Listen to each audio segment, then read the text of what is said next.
வணக்கம் என் அன்புக்குரியவர்களே. ரெஃப்ளெக்ஸாலஜி சிகிச்சை பற்றியும் ரெஃப்ளெக்ஸாலஜி சிகிச்சையில் நாம் பயன்படுத்துகிற புள்ளிகளை பற்றியும் இந்த பதிவில் நம்ம பார்க்க போகிறோம்.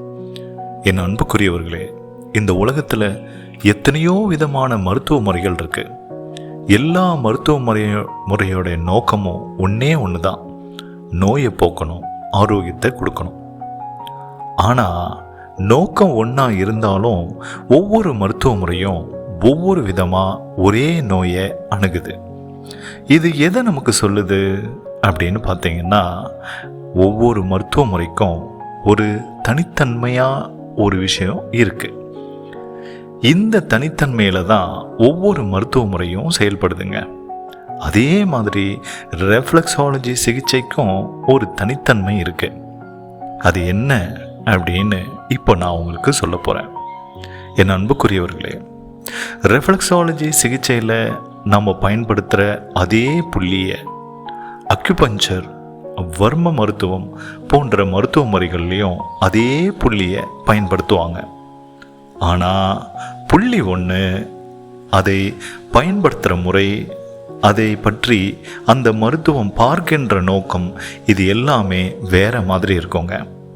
சரி, மற்ற மருத்துவ முறைகளை விட ரெஃப்ளெக்ஸாலஜியில் அந்த புள்ளி என்ன வேலை செய்யுது, அந்த புள்ளி மட்டும் இல்லை, எல்லா புள்ளியும் என்ன வேலை செய்யுதுன்றதை நம்ம பார்க்கலாம்.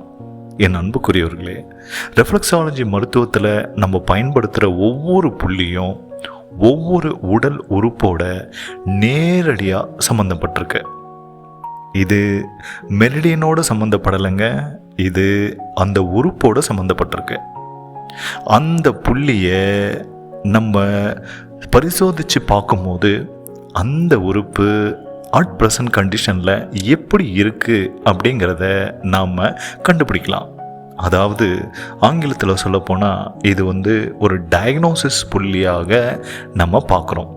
அது மட்டும் இல்லைங்க, அந்த புள்ளியை ரெஃப்ளெக்ஸாலஜி முறையில் நம்ம தூண்டும்போது அந்த புள்ளியில் இருக்கிற எல்லா விதமான அசௌகரியமும் போகுது. அந்த புள்ளியில் இருக்கிற அசௌகரியம் விலகும் போது அது சம்பந்தப்பட்ட உறுப்பில் இருக்கிற அசௌகரியமும் விலகுது. இதுதாங்க ரெஃப்ளெக்ஸாலஜி சிகிச்சையோடைய ஒரு தனித்தன்மை. என் அன்புக்குரியவர்களே, மேலோட்டமாக பார்த்தா எல்லா மருத்துவமும் ஒரே மாதிரி தெரியும்.